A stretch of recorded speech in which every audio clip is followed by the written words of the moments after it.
নবুয়তের 10ম বছরটাকে বলা হয়েছে আমুল হুজুন, নবীজির জীবনের সবচেয়ে বড় কষ্টের বছর। নবীজি বাড়িতে আইসা দেখে তার 2টা মেয়েকে তালাক দিয়ে বাড়িতে পাঠায়া দিয়েছে। নবীজি আরো ভেঙে পড়ছেন। হযরত ফাতেমা রাদিয়াল্লাহু তাআলা আনহা আর হযরত যায়েনব রাদিয়াল্লাহু তাআলা আনহা, এই দুইজন উতবা আর উতাইবা নবীজির 2 মেয়েকে তালাক দিয়া বাড়িতে পাঠায়া দিয়েছে। এখন 4 জন মেয়ে নবীজির ঘরে। ঘরে নবীজির স্ত্রী নাই, সন্তানদের মা নাই। ঘরটা এখন ভঙ্গুর অবস্থা হয়ে গেছে। যে ঘরে মা নাই ওই ঘরের সব কিছু এলোমেলো হয়ে যায়। যে ঘরে, যে সংসারের অভিভাবিকা যিনি সবাইকে গুছায়া রাখেন, ওই ঘর থেকে যদি উনি চলে যায় ওই ঘরটা একেবারে কি হয়ে যায়, নিস্তেজ হয়ে যায়। নবীজির মনটা ফ্যাকাশে। একদিন নবীজি সাল্লাল্লাহু আলাইহি ওয়াসাল্লাম এত কষ্টে জর্জরিত হইয়া একটা বাগানের মধ্যে গিয়া একাকী অবস্থায় চিন্তায় পড়ে গেলেন। আর আল্লাহ তাআলার কাছে বলতেছেন, ওগো রব, এত কষ্ট আমাকে দিচ্ছেন, এত নির্যাতন আমাকে পোহাতে হচ্ছে, এত কষ্ট, এত নির্যাতিত জীবন আমাকে বেছে নিতে হয়েছে। নবীজি তার কষ্টের কথাগুলো আল্লাহ তাআলার কাছে একটা বাগানে গিয়ে বলতেছে। আল্লাহ তাআলা তখন ফেরেশতাকে বললেন, ও ফেরেশতা, আমার বন্ধুর জীবনে যে কষ্ট, আমি চাই নবীর এই কষ্টগুলো দূর করে দেওয়ার জন্য। সুবহানাল্লাহ। এই যে কষ্টগুলো নবীর জীবনে আসছে, কাফেরদের অত্যাচার, প্রিয় চাচার ইন্তেকাল, নবীর স্ত্রীর ইন্তেকাল, মেয়েরা ঘরে, তারপরে আবার তায়েফবাসীর নির্যাতন, সবগুলো কষ্ট একসাথে হওয়ার পরে নবীজি যখন একেবারে ব্যথায় কাতর হয়ে গেলেন, এমত অবস্থায় আল্লাহ তাআলার সিদ্ধান্ত হলো আল্লাহর রাসূলকে এবার একটু সান্ত্বনা দিবেন। সুবহানাল্লাহ। বছরটা ছিল নবুয়তের 10ম বছর। জেল থেকে বের হওয়ার পরে হিজরতের 1 থেকে 1.5 বছর আগে আল্লাহর রাসূলের জীবনে এই সময়টা যখন আসলো, এশার নামাজ পড়ে নবীজি উম্মে হানির ঘরে শুয়ে শুয়ে চিন্তা করতেছিলেন। এমত অবস্থায় আল্লাহর রাসূলের চোখ মুবারকটা লেগে গেল। নবীজি ঘুমন্ত অবস্থায়, একেবারে ঘুমেও না আবার জাগ্রতও না। আল্লাহ তাআলা জিবরাইলকে বললেন, ও জিবরাইল, আমার বন্ধু ক্লান্ত হয়ে গেছে, দিনের কাজ করতে গিয়ে নির্যাতিত হয়েছে, আমার বন্ধুর ক্লান্ত বদনটাকে একটু শান্ত করা দরকার, একটু ভ্রমণ করানো দরকার। এ ভ্রমণ দুনিয়ার কোনো জায়গায় হবে না, বরং আমার বন্ধুর ভ্রমণ হবে আমার দিদারে এলাহি। সুবহানাল্লাহ। সরাসরি আমার বন্ধুকে আমার দিদার দিয়া, আমার সাক্ষাৎ দিয়া, আমার মেহমানখানায় আমার বন্ধুকে নিয়ে আসবো। বলেন সুবহানাল্লাহ। নবুয়তের 10ম বছরের এই রজব মাস, কি মাস চলে এখন? রজব মাস। নবুয়তের 10ম বছরের রজব মাসের কোন এক সময়ে আল্লাহর রাসূল এশার নামাজের পরে উম্মে হানির ঘরে একটু তন্দ্রাচ্ছন্ন অবস্থায় ছিলেন। নবীজি বলেন, এমত অবস্থায় দেখতে পাইলাম হযরত জিবরাইল, সাথে আরো 2 জন ফেরেশতা, একজন হযরত মিকাইল, আরেকজন সাথী ছিল, তার নামটা উল্লেখ নাই। আয়েশা নবীজিকে ধরছে, ধরে বললেন, ইয়া রাসূলুল্লাহ, এবার আপনি উঠেন। নবীজি বলেন, আমি জাগ্রত হইয়া দেখি আমি যে ঘরে শোয়া এই ঘরের ছাদটা খোলা। সুবহানাল্লাহ। কি খোলা? ছাদ খোলা। ফেরেশতা আসলে তো দরজা আছে, দরজা দিয়ে আসতে পারে, অথবা ফেরেশতা আসলে যে কোনো জায়গায় দিয়ে আসতে পারে।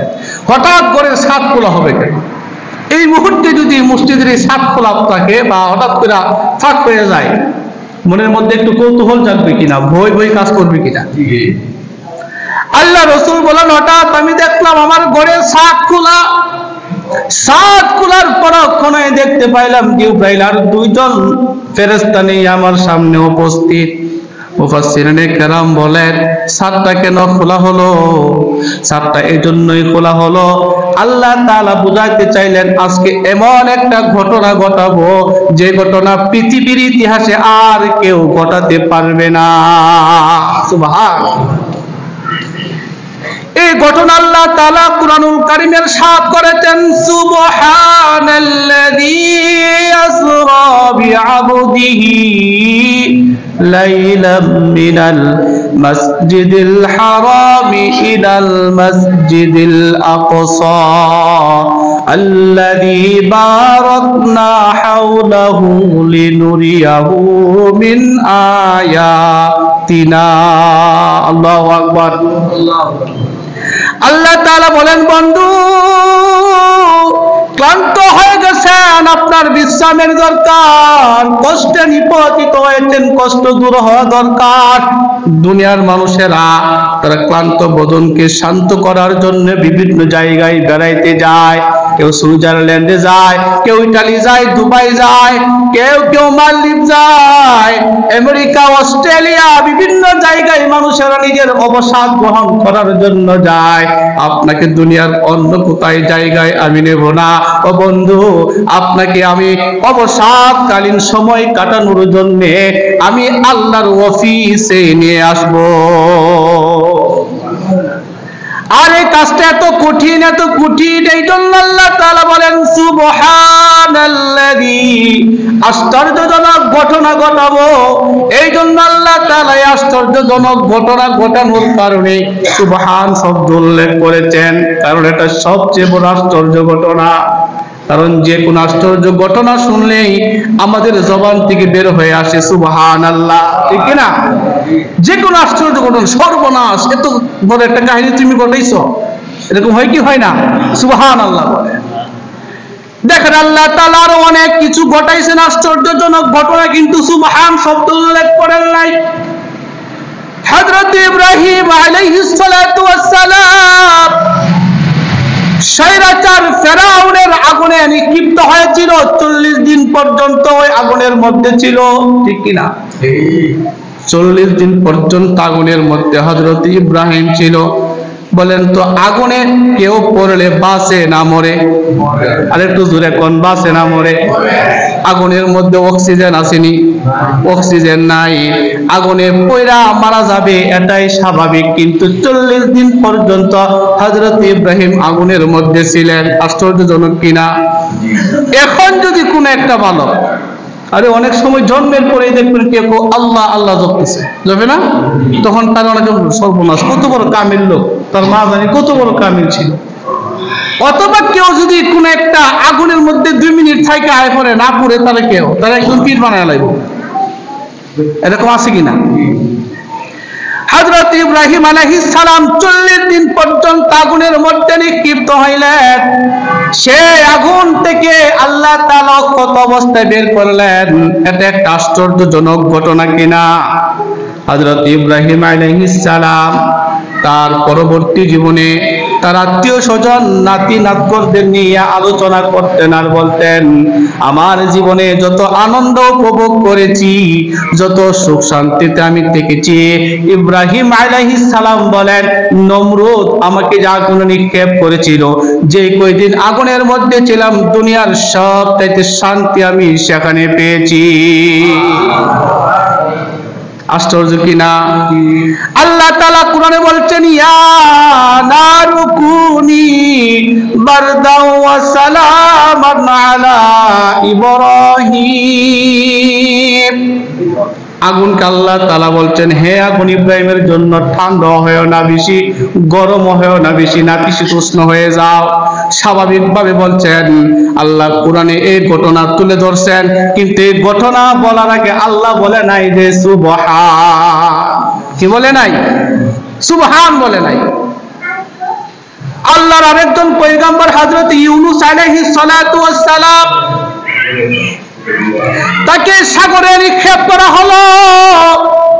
বিশাল একটা মাছ হযরত ইউনূস পয়গম্বরকে গিলে ফেললো, মাছের পেটের ভিতরে চলে গেল। কথা ঠিক কিনা? বুঝতেছেন কথা? আরেকটু জোরে কোন বুঝতেছেন? খেয়াল করেন, আল্লাহ তাআলা সুবহান শব্দ সেখানে উল্লেখ করেন নাই। আল্লাহ তাআলা বলতেছেন হযরত ইউনূস পয়গম্বর মাছের পেটের ভিতরে চলে গেল, অন্ধকারে নিমজ্জিত হয়ে গেল। বলেন তো একটা মানুষ যদি মাছের ভিতরে চলে যায় বাঁচা সম্ভব? হ্যাঁ, সম্ভব না। দেখেন কোন একটা মানুষ, তাকে যদি আপনি কোনো কিছু না খাওয়ান, তাকে আপনি পানি দিলেন না, কোনো খাবার দিলেন না, একটা পর্যায়ে সে মারা যাবে। কিন্তু পর্যায়টা কি? একটা মানুষকে যদি আপনি খাবার না দেন, কোনো কিছু না দেন, সর্বোচ্চ 20 থেকে 21 দিন পর্যন্ত সে না খেয়ে থাকতে পারবে। 20 থেকে 21 দিন পর্যন্ত, তাহলে কিচ্ছু দিলেন না, এরপর সে বেঁচে থাকবে। 20 থেকে 21 দিন পর্যন্ত বেঁচে থাকার সম্ভাবনা আছে, এরপরে আর সে বাঁচতে পারে না। আর অক্সিজেন, যদি কোনো মানুষ 5 মিনিট অক্সিজেন থেকে দূরে থাকে, সেও বাঁচতে পারে না। সেই জায়গায় হযরত ইউনূস আলাইহিস সালাম মাছের পেটের ভিতরে খাবার নাই, কি নাই? খাবার নাই। আশ্চর্য বিষয়, মাছের পেটের ভিতরে জলজ্জান্ত একজন মানুষ চলে গেল, সেখানে তার খাবারও নাই, সেখানে তার অক্সিজেনও নাই। আবার দেখেন একটা অন্ধকারের ভিতরে সে প্রবিষ্ট হয়েছে। কেমন অন্ধকার? 3টা অন্ধকারে হযরত ইউনূস পয়গম্বর ছিলেন। যে রাতে হযরত ইউনূসকে সাগরে নিক্ষেপ করা হয়েছিল, ওই রাতটাও ছিল অমাবস্যার রাত, যে রাতকে আমরা ভয় করি, মানুষেরা ঘর থেকে বের হতে চায় না, ঠিক কিনা বলেন?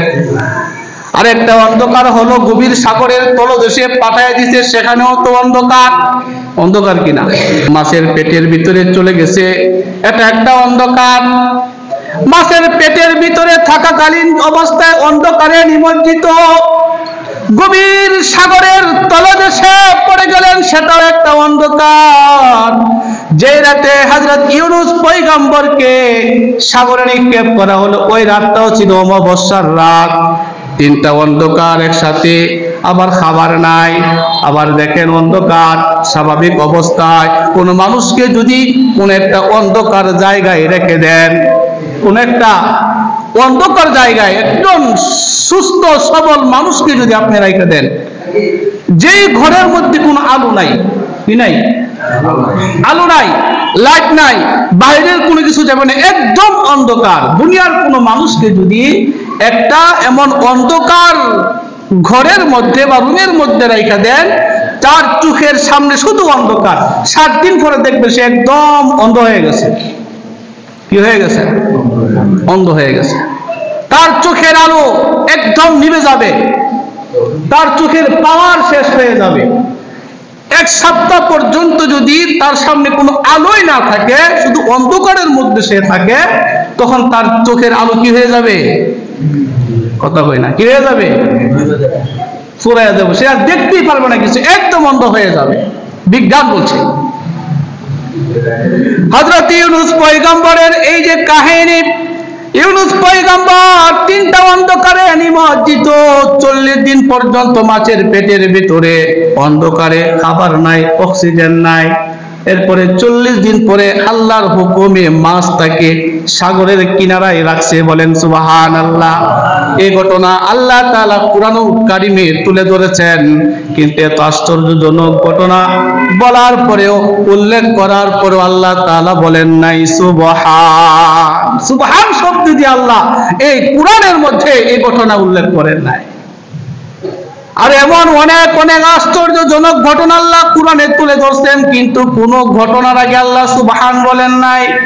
শুধু বলছেন আল্লাহ তাআলা নবীজিকে যে ঐতিহাসিক ভ্রমণ করাইবেন, সে ঐতিহাসিক ভ্রমণ করানোর এই ঘটনা কুরআনে তোলার ক্ষেত্রে আল্লাহ বলেছেন সুবহান। আপনারা কোন সুবহান?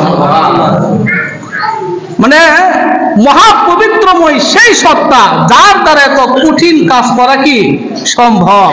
দুনিয়ার আর কোনো মানুষের দ্বারা এরকম কঠিন কাজ করা সম্ভব হতে পারে না। আল্লাহ রাসূল সাল্লাল্লাহু আলাইহি ওয়াসাল্লাম বলেন, আমি উম্মে হানির ঘরে শোয়া ছিলাম, এমত অবস্থায় তিনজন ফেরেশতা এসে আমাকে তুলে বললেন চলেন। নবীজি বলেন, তিনজনে ধরে আমাকে কাবা ঘরের হাতিমের কাছে নিয়ে গেলেন। কাবা ঘরের হাতিমের কাছে নিয়ে যাওয়ার পরে আমার বুক থেকে নিয়ে নাভি পর্যন্ত একেবারে ছিঁড়ে ফেলছে, মানে বক্ষ বিদীর্ণ, ওপেন হার্ট সার্জারি অপারেশন করা হবে। আল্লাহ রাসূল বলেন, আমি তখন ঘুমন্ত না জাগ্রত না এমন একটা অবস্থার মধ্যে ছিলাম। আমি দেখতে পাইলাম আমার চোখের সামনে ভাসতেছে একজন ফেরেশতা আমার বুকটা ফাঁসছে, বুকটা ফাইরা আমার কলবটাকে বের করছে, কলবটা বের কইরা জমজমের পানি দিয়া কলবটাকে সুন্দর কইরা ধুইছে, সুন্দর কইরা ধুইরা একটা পাত্র আনছে, যে পাত্র ছিল হিকমত এবং ঈমানের পাত্র। বলেন সুবহানাল্লাহ। এগুলো দিয়ে আমার কলবটাকে সাজাইয়া আবার নিজ জায়গায় রাখা দিছে, আবার আমার বুক মুবারকটা সিলাই করে দিছে। আল্লাহ তাআলা এই কথা কুরআনে বলতেন, আলাম নাশরাহ লাকা সাদরাক ওয়া ওয়াদানা আনকা ওয়জরাক আল্লাযী আনকাযা যাহরাক ওয়া রাফা'না লাকা যিকরাক। আল্লাহ তাআলা কুরআনে এই ঘটনাও তুলে ধরছেন। নবীজি বলেন, এই কলবটাকে আমার নির্দিষ্ট জায়গার মধ্যে ফেরেশতারা আবার লাগায় দিছে। ঐতিহাসিকগণ বলছেন, বর্তমান যুগে মানুষের যে হার্টের অপারেশন হয়, ওপেন হার্ট সার্জারি হয়, আল্লাহর রাসূলের এই ওপেন হার্ট সার্জারি থেকে ডাক্তাররা গবেষণা করে মানুষের ওপেন হার্ট সার্জারি করার পদ্ধতি শিক্ষা করেছে। বলেন সুবহানাল্লাহ। আল্লাহ ঐতিহাসিক সফরনামা কুরআনে তুলে ধরছেন, নবী আপনার জীবনে এত কষ্ট, আপনাকে এত কষ্ট দিচ্ছি, আপনাকে পাকাপোক্ত করে আমার দরবারে আমি নিয়ে আসছি, আমার সাথে আপনার দিদার হবে, সাক্ষাৎ হবে। সুবহানাল্লাহ। তৎকালীন সময়ে তো আর উন্নত প্রযুক্তি ছিল না, ছিল মোবাইল ছিল না, বা মানুষ উপরের দিকে উঠতে পারে এরকম জ্ঞান বুদ্ধি তাদের ছিল না। রাসূলুল্লাহ সাল্লাল্লাহু আলাইহি ওয়াসাল্লাম বলেন, জমজমের পানি দিয়া আমার কলবটা সুন্দর করে ধৌত করে ঈমান আর হিকমত দিয়া ভরে আমার কলবটা নির্দিষ্ট জায়গায় রাখা দিয়েছে। আল্লাহ রাসূল সাল্লাল্লাহু আলাইহি ওয়াসাল্লাম বলেন, আমাকে কাবা ঘর থেকে, কাবা ঘরের হাতিম থেকে অপারেশন করে আমার সামনে একটা বাহন নিয়ে আসা হলো।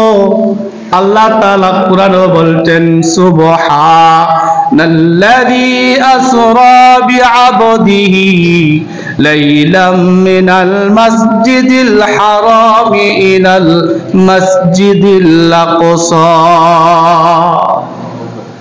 মহাপবিত্রময় সত্তা হয় রব, যিনি তার বান্দাকে বাইতুল্লাহ থেকে, কাবা ঘর থেকে ফিলিস্তিনের বাইতুল মুকাদ্দাস পর্যন্ত ভ্রমণ করাইছেন। আল্লাহর নবী বলেন, ফিলিস্তিনের বাইতুল মুকাদ্দাস আসার জন্য জমজম কূপের সামনে আমার অপারেশন কইরা আমার সামনে একটা বাহন আনা হয়েছে। আর ওই সময় ফিলিস্তিন আসতে হইলে মক্কা থেকে ফিলিস্তিন আসলে লাগতো 40 দিন, যাইতে লাগতো 40 দিন। ওই জিনিসে 80 দিন। আল্লাহ রাসূল বলেন, একটা বাহন আনা হয়েছে, এই বাহনটা হলো সাদা বর্ণের। বাহনের গতি এমন, বাহনের মধ্যে যে চোখ আছে, চোখের পলক যেখানে যায় মুহূর্তের মধ্যে বাহনের গতিটা তেমন, পলকে, চোখের পলকে ওই জায়গার মধ্যে সে চলে যায়। সুবহানাল্লাহ। আল্লাহর নবী বলেন, বাহনের মধ্যে আমি উঠতে যাব। বাহনটা কি? বাহনটার নাম হলো বুরাক। বারকুন, আরবি বারকুন শব্দ থেকে বুরাক, আর বারকুন শব্দের অর্থ হলো বিদ্যুৎ। বিদ্যুৎ আইতে আর যাইতে বেশি সময় লাগে, আসতে বেশি সময় লাগে না, যাইতে বেশি সময় লাগে না। এই জন্য ওই বাহনটা বিদ্যুৎ গতিতে চলার কারণে ওই বাহনটার নাম রাখা হয়েছে বার্ক। নবীজি বলেন, আমি যখন বাহনে উঠতে যাব এমন সময় দেখতে পাইলাম বাহনটা নাড়াচাড়া করতেছে। কি বলে? নাড়াচাড়া করতেছে, যেন উপরে উঠতে না পারে। অনেক সময় ঘোড়ার উপরে উঠলে, ঘোড়া নড়াচড়া করলে ওটা সম্ভব হয় না। বাহনটা নড়াচড়া করে, আল্লাহ রাসূল উঠতে পারছেন না। বাহনের নড়াচড়া দেখা জিবরাইল বলেন, ওরে বাহন, ওরে বুরাক, তুমি কেন নড়াচড়া করছো?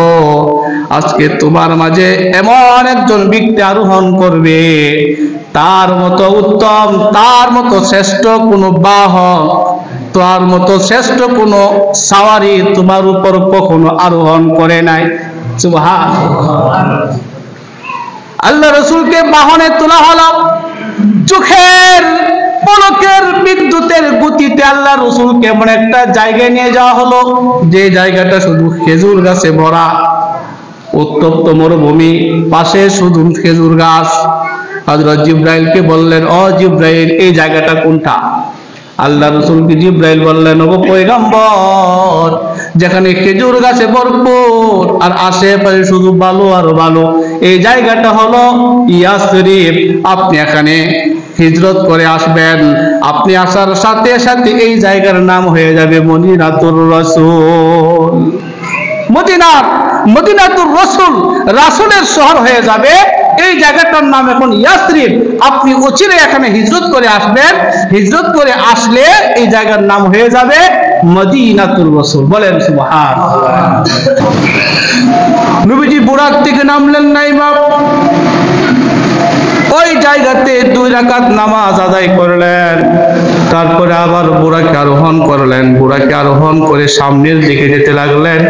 সামনের দিকে যাইতে যাইতে এমন এক জায়গায় গিয়ে পৌঁছলেন, যেখানে গিয়ে দেখেন হযরত মূসা আলাইহিস সালাম তার কবরের পাশে দাঁড়ায় দাঁড়ায় নামাজ পড়তেছে। হযরত মূসা আলাইহিস সালাম তখন কি মৃত, কিন্তু আল্লাহ তাআলা তো বলছেন, আল্লাযী বারাকনা হাওলাহু লিনুরিয়াহু মিন আয়াতিনা। আমার বন্ধুকে আমি শহরে আনবো। কেন?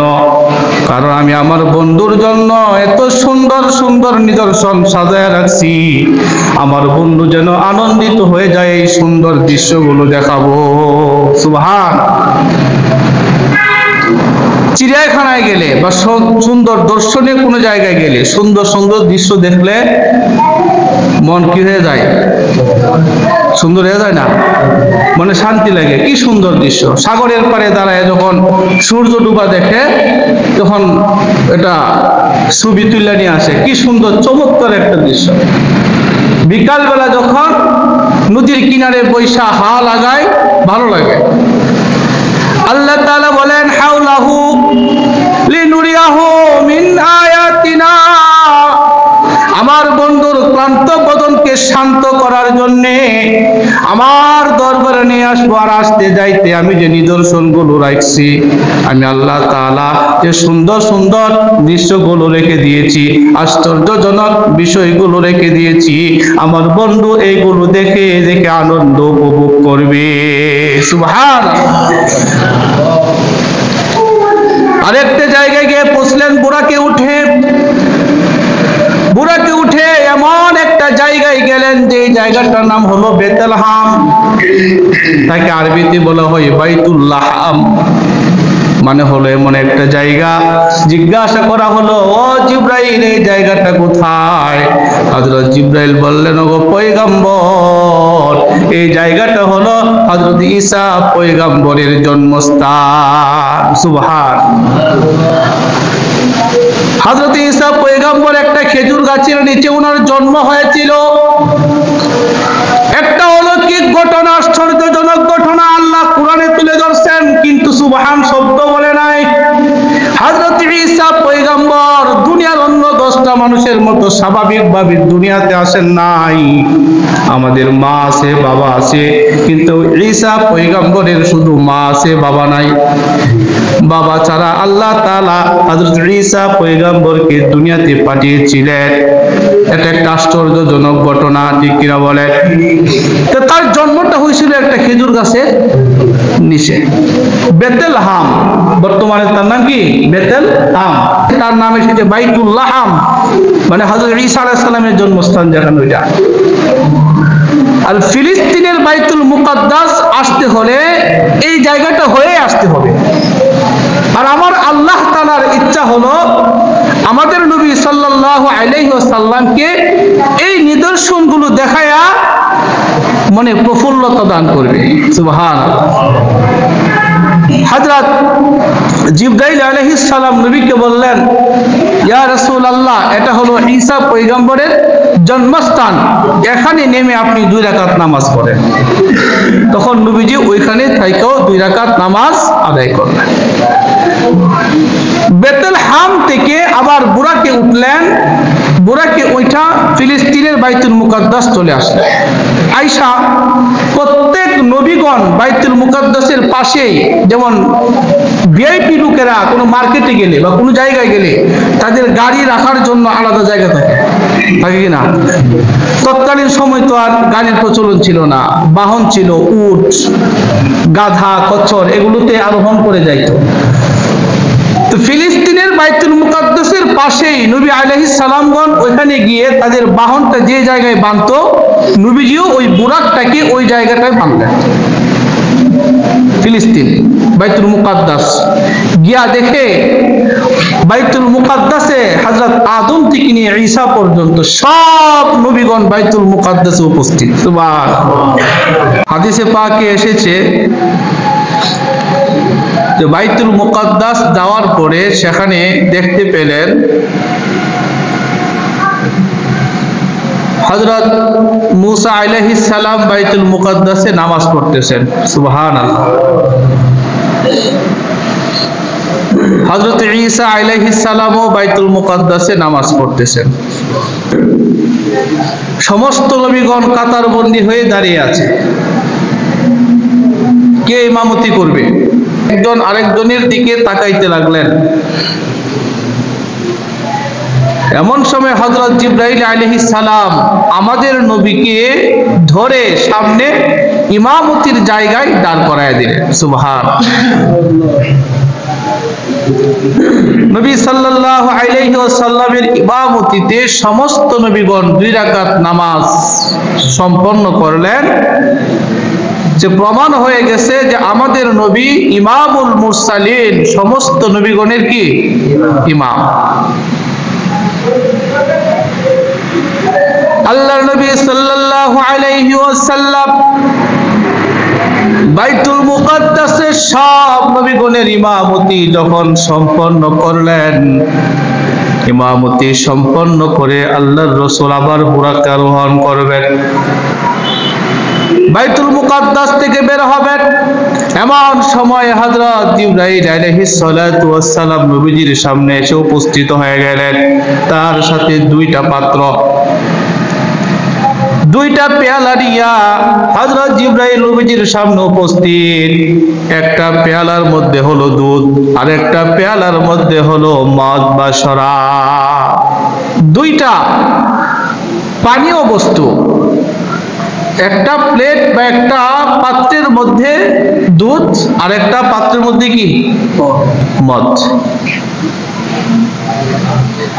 জিবরাইল আলাইহিস সালাতু ওয়াস সালাম নবীজির সামনে দুধের পাত্র আর মদের পাত্র রাখা হলে নবীজিকে বললেন, ইয়া রাসূলুল্লাহ, 2টা পাত্র থেকে যে কোনো একটা পাত্র আপনি ধরেন, আপনি গ্রহণ করেন। আল্লাহর নবী সাল্লাল্লাহু আলাইহি ওয়াসাল্লাম 2টার পাত্র থেকে দুধের পাত্রটা গ্রহণ করলেন, মদের পাত্রটাকে আল্লাহ রাসূল পরিত্যাগ করলেন। বলেন না সুবহানাল্লাহ। জিবরাইল আলাইহিস সালাম নবীজিকে বললেন, ওগো পয়গম্বর, আপনি যে দুধের পাত্রটা গ্রহণ করেছেন, তার মানে আপনি আসল ফিতরত স্বভাবজাত যে ধর্ম ইসলামকে আপনি পছন্দ করেছেন। সুবহানাল্লাহ। এই দুধের পাত্র আপনি পছন্দ করার কারণে, ধরার কারণে, গ্রহণ করার কারণে আপনার উম্মত সঠিক পথে থাকবে। সুবহানাল্লাহ। আর যদি মদের পাত্রটা ধরতেন তো আপনার উম্মত সব কি হয়ে যাইতো? গুমরা হয়ে যাইতো, পথভ্রষ্ট হয়ে যাইতো। কি বলেন, সমাজের সব মানুষ কি মদ খায়? বেশিরভাগ মানুষ মদ থেকে দূরে, অধিকাংশ মানুষ মদ থেকে দূরে, মাত্র কয়েকটা মানুষ মাদক সেবন করে, মাত্র কয়েকজন নেশার সাথে সম্পৃক্ত। তো জিবরাইল বললেন, যদি আপনি মদের পাত্রটা গ্রহণ করতেন তা আপনার উম্মত কি হয়ে যাইত? গুমরা হয়ে যাইত, পথভ্রষ্ট হয়ে যাইত। আপনি দুধের পাত্র গ্রহণ করে আপনি ফিতরাতকেই গ্রহণ করেছেন, আপনি সঠিকটাই ধরেছেন, আপনার উম্মত পথভ্রষ্ট হবে না। বলেন সুবহানাল্লাহ। এবার রাসূলুল্লাহ সাল্লাল্লাহু আলাইহি ওয়াসাল্লাম মসজিদে হারাম থেকে মসজিদে আকসা পর্যন্ত যে ভ্রমণ করলেন, এই যে এটা হলো দুনিয়ার ভ্রমণ, দুনিয়ার সফর। কুরআনুল কারীমে এই সফরটাকে বলা হয়েছে ইসরা। আর এটাই, এতটুকু পর্যন্ত ভ্রমণটাকে আল্লাহ তাআলা কুরআনে তুলে ধরছেন। মসজিদে হারাম থেকে মসজিদ আকসা পর্যন্ত যে নবীজি গেছেন, এই সফরটা আল্লাহ কুরআনে তুলে ধরছেন। সুবহানাল্লাযী আসরা বিআবদিহি লাইলাম মিনাল মাসজিদিল হারামি ইলাল মাসজিদিল আকসা আল্লাযী বারাকনা হাওলাহু লিনুরিয়াহু মিন আয়াতিনা ইন্নাহু হুয়াস সামিউল বাসীর। রব্বুল আলামিন বলেন, পবিত্রময় সত্তা তিনি, যিনি তার বান্দাকে রাত্রির একটা অংশে, রাতের বেলায় মসজিদে হারাম থেকে মসজিদে আকসা পর্যন্ত ভ্রমণ করিয়েছেন। কেন ভ্রমণ করাইছেন? আল্লাযী বারাকনা হাওলাহু লিনুরিয়াহু মিন আয়াতিনা, যেন আল্লাহ তাআলা যে সমস্ত বরকতময় জিনিসগুলো, বস্তুগুলো রেখে দিয়েছেন, ওই বস্তুগুলো তার প্রিয় হাবিব দেখতে পারেন, এই জন্য ভ্রমণ করাইছেন। সুবহানাল্লাহ। এই ভ্রমণটা দুনিয়ার ভ্রমণ। দুনিয়াতে মসজিদে হারাম থেকে যে মসজিদে আকসা পর্যন্ত নবীজি গেছেন, বাইতুল মুকাদ্দাস, এই এতটুকু সময়ের ভ্রমণটাকে বলা হয় ইসরা। কি বলা হয়? এটা হলো দুনিয়ার ভ্রমণ। এখন বাইতুল মুকাদ্দাস থেকে আসমানে উঠবেন। কোথায় উঠবেন? এখন বাইতুল মুকাদ্দাস থেকে আসমানে উঠবেন। আসমান কয়টা? বলেন, আসমান কয়টা? জমিন 7টা। 7 আসমান 7 জমিন। এই যে আমরা বলি 7 আসমান 7 জমিন, খুব সহজে বলে ফেলছি। এখন দেখেন, আল্লাহ তাআলা নবীজিকে মসজিদে হারাম থেকে মসজিদ আকসা পর্যন্ত নিয়ে আসছেন। এখানে বিশাল বড় একটা গ্যাপ, বিশাল বড় একটা দূরত্ব আছে, এখানে ডিস্টেন্স। আবার এই দুনিয়া থেকে আল্লাহ তার নবীকে কোথায় তুলবেন? আসমানে তুলবেন। আল্লাহ তাআলা যে কত মহান, আর আমাদের নবী যে কত দামি নবী, এই একটা ঘটনার মাধ্যমে আপনি বুঝতে পারবেন। মসজিদে হারাম থেকে মসজিদ আকসা পর্যন্ত নবীজি আসলেন। এর মধ্যে কত শত নিয়ামত আল্লাহ তাআলা তার বন্ধুর জন্য রেখে দিয়েছেন, কত নিদর্শন গুলো রেখে দিয়েছেন। ওই নিদর্শন গুলো আল্লাহ তাআলা তার নবীকে দেখাইলেন। ঈসা আলাইহিস সালাম যেখানে জন্ম নিছে ওইখানে আসছে, মুসা আলাইহিস সালামের কবর দেখায় আসছে। এমন একটা জায়গা দিয়ে নবীজি আসছে, দেখতেছে ওই জায়গাটার মধ্যে শুধু সুঘ্রাণ আর সুঘ্রাণ। সুবহানাল্লাহ।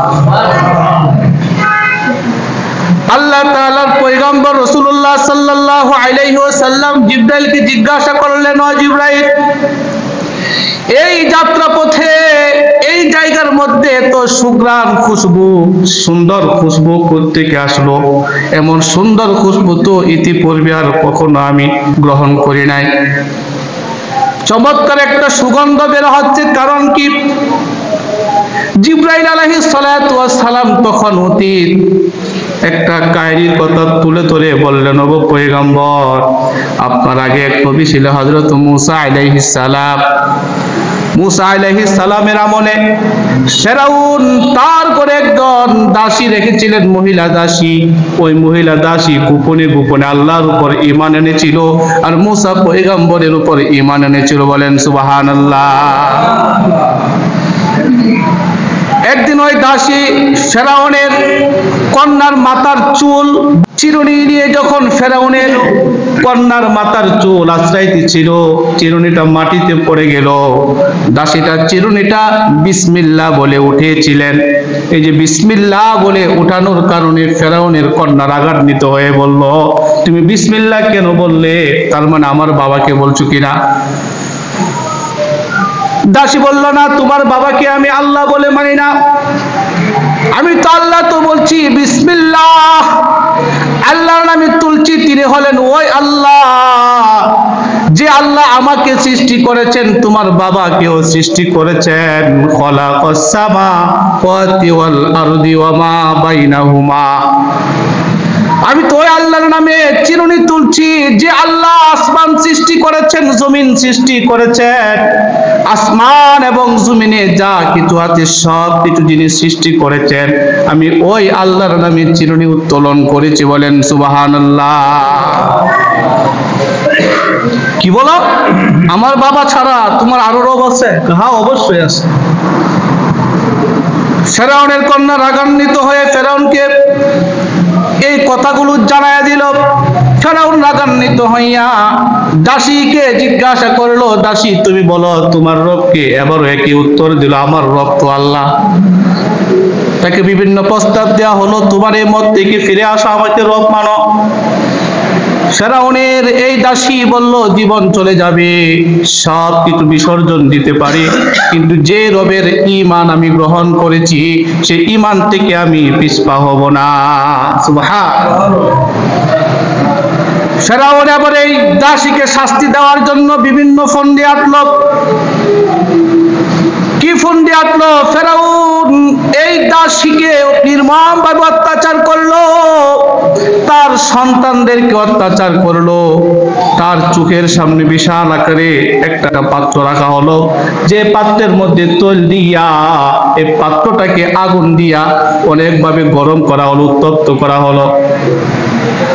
উত্তপ্ত ওই রোদে ওই তেলের মধ্যে নিক্ষেপ করে দেওয়ার জন্য ফেরাউন বারবার দাসীকে বলতেছে, ওরে দাসী, তুমি তোমার মত থেকে ফিরে এসে আমাকে রব মেনে নাও, তাহলে তোমার সন্তানদেরকে আগুনে নিক্ষেপ করা হবে। বলেন তো, কোনো মার সামনে যদি কোনো সন্তানের উপর বিপদ আসে, কেউ তার সন্তানকে যদি অত্যাচার করে, মা কি সহ্য করতে পারবিনি? আরেকটু জোরে কন্যা, পারবে কিনা?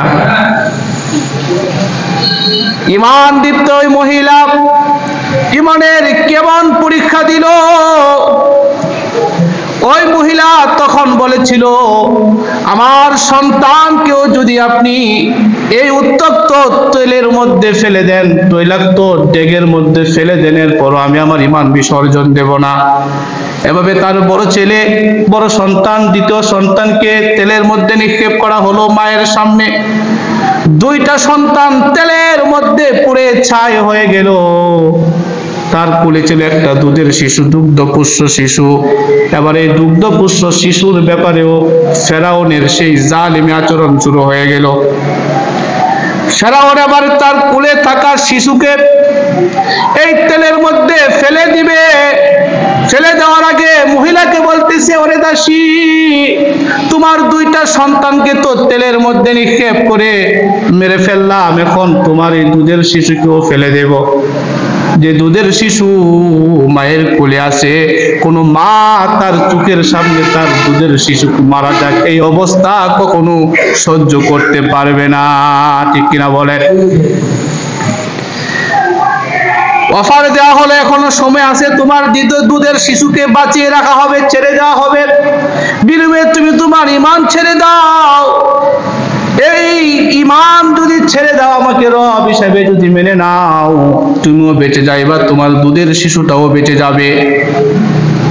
মহিলা বলল, না, এরপর আমার ঈমান ছাড়বো না। এই মহিলার কোল থেকে দুধের শিশুটাকেও আগুনে নিক্ষেপ করে দেওয়া হলো।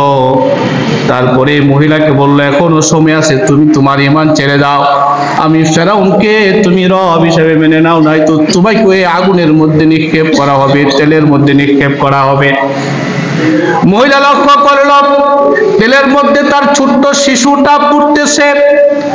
ছোট্ট শিশুটাকে উত্তপ্ত তেলের মধ্যে নিক্ষেপ করে দেওয়ার পরে যখন এই মহিলাকেও, ইমানদার মহিলাকেও তেলের ডেগের মধ্যে নিক্ষেপ করা হবে, এমত অবস্থায় আল্লাহ তাআলা ওই কুলের শিশুটার জবান খুলে দিলেন। সুবহানাল্লাহ।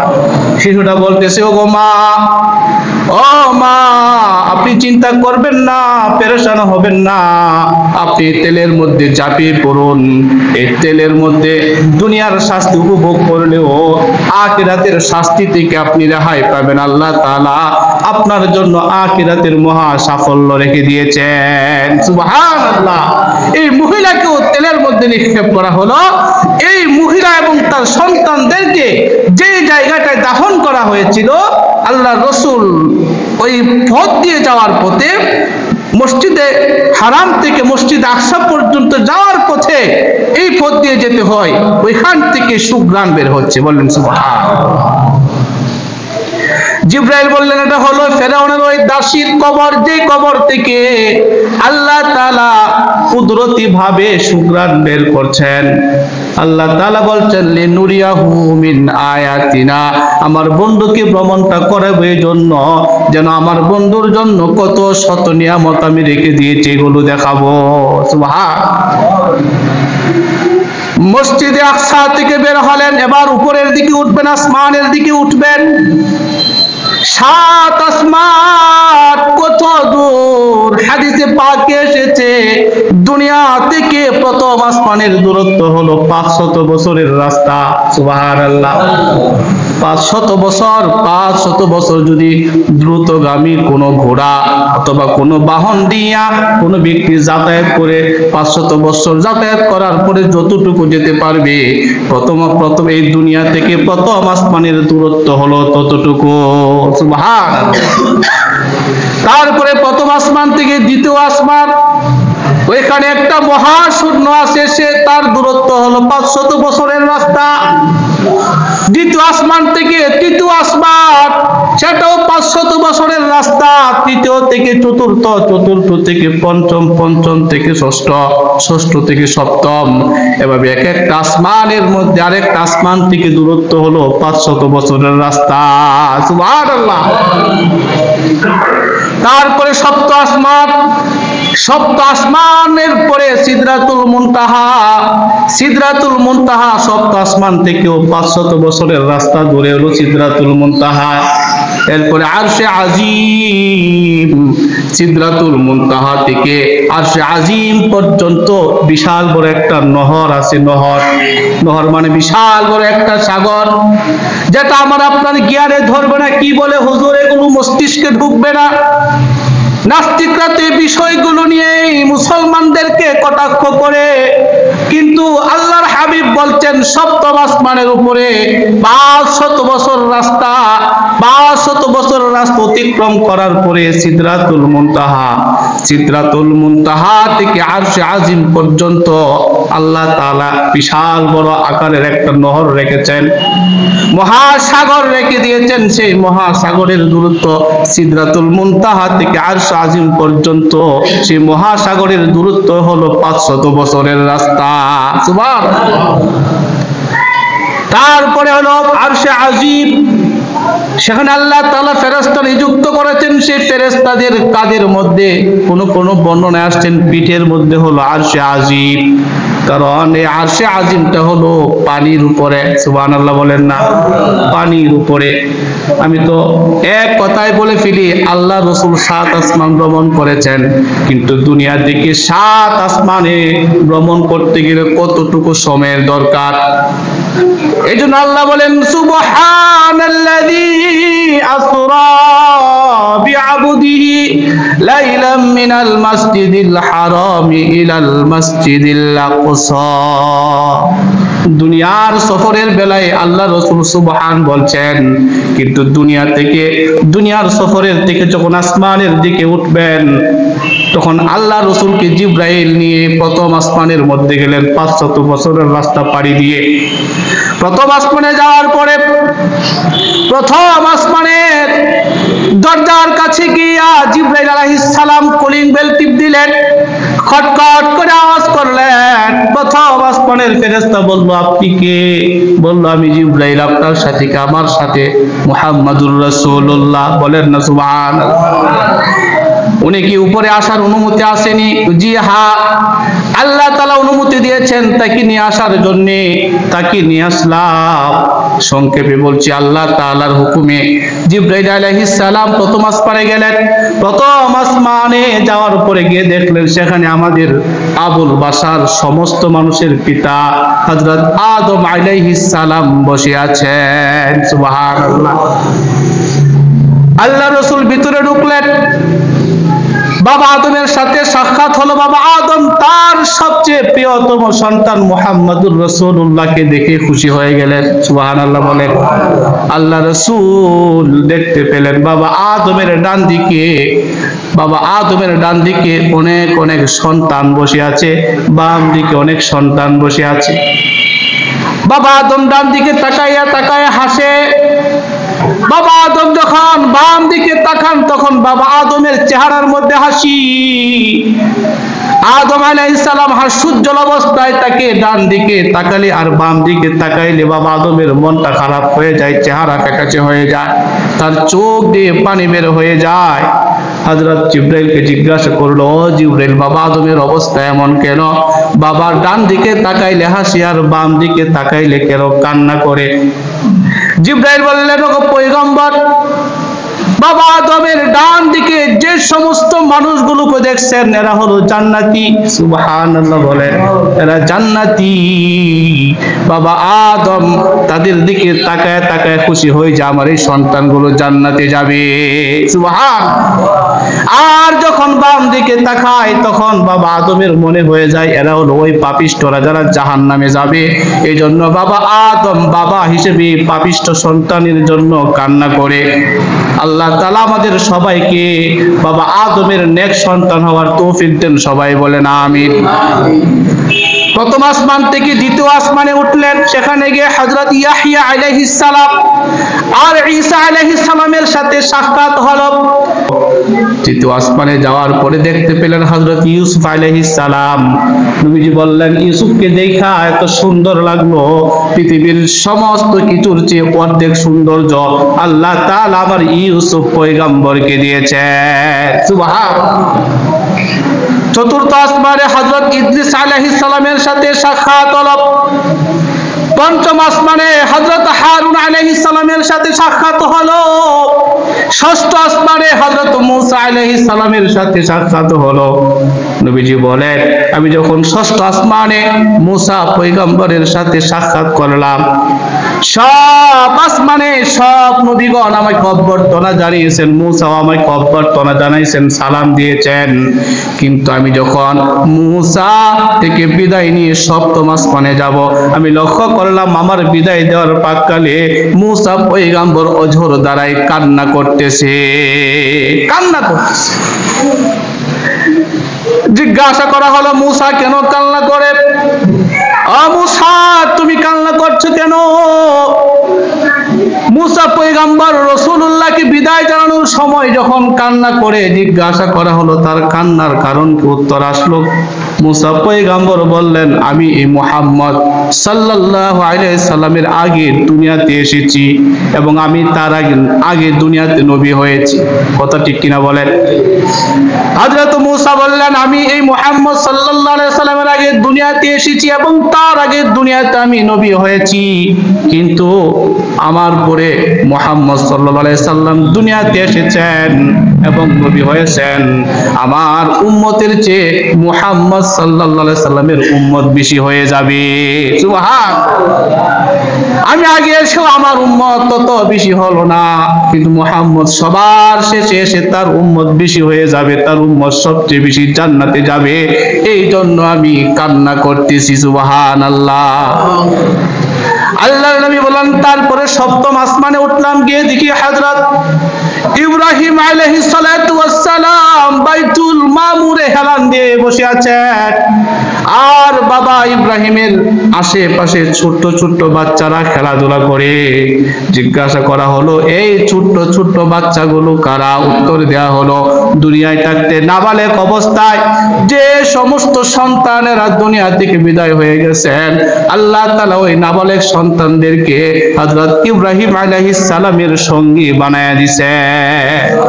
আমার আপনার সন্তান যারা নাবালেগ অবস্থায় বিদায় হয়ে গেছে, মারা গেছে, এরা কার কাছে আছে? আমাদের পিতা ইব্রাহিম আলাইহিস সালামের কাছে আছে। হযরত ইব্রাহিম আলাইহিস সালাতু ওয়াস সালাম নবীজিকে দেখে অভ্যর্থনা জানালেন।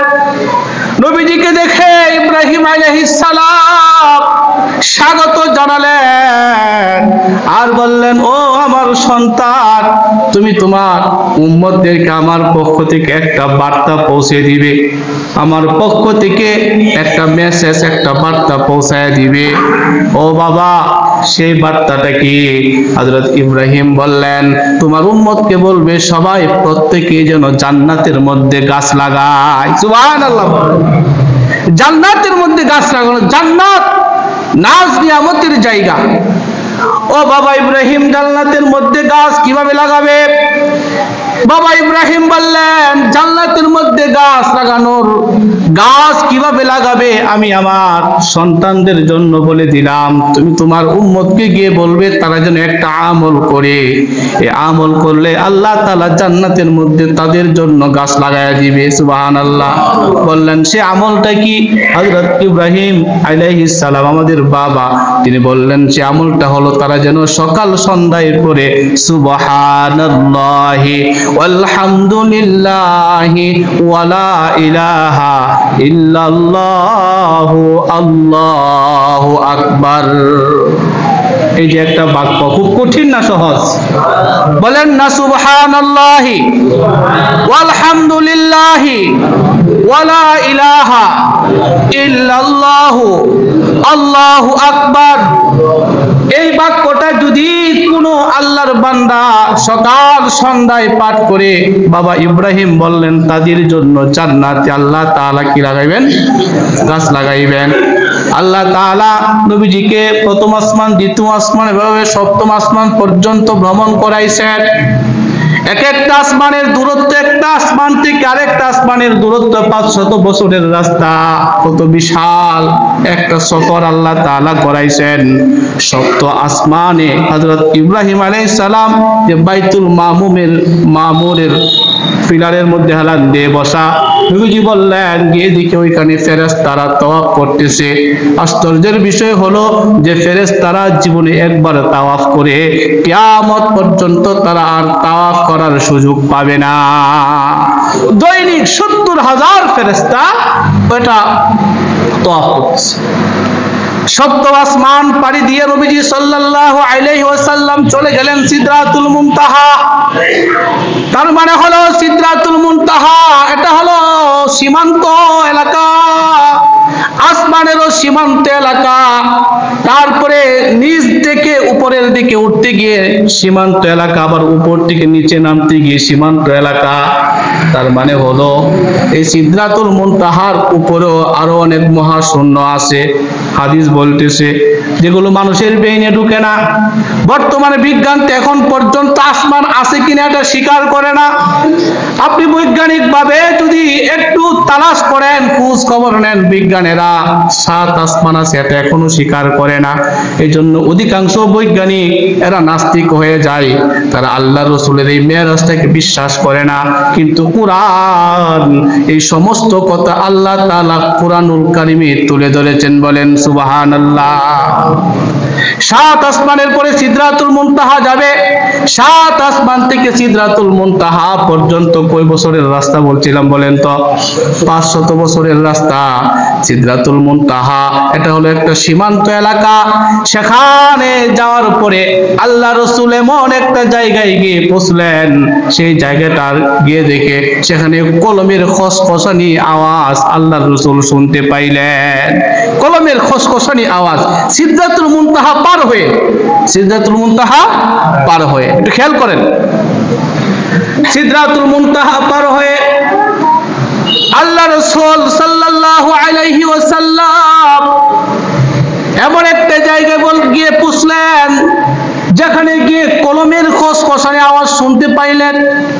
জিবরাইলকে জিজ্ঞাসা করা হলো, জিবরাইল কলমের খসখসানি আওয়াজটা কিসের? জিবরাইল বললেন এটা হলো মানুষের তকদির লিখতেছে কলম। এই কলম আল্লাহ তাআলা সর্বপ্রথম সৃষ্টি করেছেন মানুষের তকদির লেখার জন্য। প্রতিদিনকার মানুষের কি কি কাজ করবে, কি করবে না করবে, কলম সেখানে অটোমেটিক লিখতেছে। বলেন না সুবহানাল্লাহ। আল্লাহ তাআলার সাথে কথোপকথন হলো। আল্লাহ তাআলা প্রিয় নবীজি সাল্লাল্লাহু আলাইহি ওয়াসাল্লামকে 50 ওয়াক্ত নামাজ দিলেন। শর্ট করে ফেলতেছি, 50 ওয়াক্ত নামাজ নিয়ে আল্লাহ রাসূল চলে আসতে লাগলেন। মুসা পয়গম্বরের সাথে সাক্ষাৎ, পরামর্শ দেয়া হলো কমায় আনার জন্য। কমাইতে কমাইতে আল্লাহ তাআলা 5 ওয়াক্ত নিয়ে আসছেন। কথা ঠিক কিনা? 5 ওয়াক্ত নিয়ে আসছেন। এই 5 ওয়াক্ত মুসা পয়গম্বর বললেন আরো কমান। আল্লাহ রাসূল বলেন বারবার আল্লাহর কাছে গিয়া কমাইতে আমার লজ্জা বোধ করে। এই 5 ওয়াক্ত নামাজে আমি সন্তুষ্ট, আমার উম্মত সন্তুষ্ট হবে। সুবহানাল্লাহ। আল্লাহ তাআলা জানায় দিলেন ওগো হাবিব, 50 ওয়াক্ত আমি আপনার উম্মতকে দিয়েছিলাম, এখন কমায়া 5 ওয়াক্ত দিলাম। আমল করবে 5 ওয়াক্ত, আমি আল্লাহ তাদের আমল নামায় দিব 50 ওয়াক্তের সওয়াব। 50 ওয়াক্ত নামাজের সওয়াব আল্লাহ তাআলা তার উম্মতকে দিবে। 5 ওয়াক্ত নামাজ যদি আমরা জামাতের সহিত আদায় করতে পারি গুরুত্ব সহকারে, আল্লাহ তাআলা আমাদেরকে যে নামাজ উপহার দিয়েছেন, তাহলে 50 ওয়াক্ত নামাজের সওয়াব আল্লাহ আমাদের আমল নামায় দিয়ে দিবেন। বলেন সুবহানাল্লাহ। দুনিয়ার সফর শেষ করলেন, আসমানের সফর শেষ করলেন। বিশাল কাহিনী। আসমানে গিয়া আল্লাহ তাআলা জান্নাত দেখলেন, জাহান্নাম দেখলেন, আর অনেক কুদরতের নিশানা আল্লাহ তাআলা নবীজিকে দেখাইলেন। এগুলো দেখে আল্লাহর রাসূল চলে আসলেন লাইলাম মিনাল মসজিদিল হারাম। রাতের একটা অংশে আল্লাহর রাসূল সাল্লাল্লাহু আলাইহি সাল্লাম এই ভ্রমণটা করে ফজরের সময়, ফজরের আগে আল্লাহর রাসূল আবার মসজিদে হারামে গিয়ে ফজরের নামাজ আদায় করেছেন। বলেন সুবহানাল্লাহ। এই হলো সংক্ষিপ্ত নবী সাল্লাল্লাহু আলাইহি ওয়াসাল্লামের কি মেরাজের কাহিনী। অনেক শিক্ষা রয়েছে, আমরা পর্যায়ক্রমে বলবো ইনশাআল্লাহ।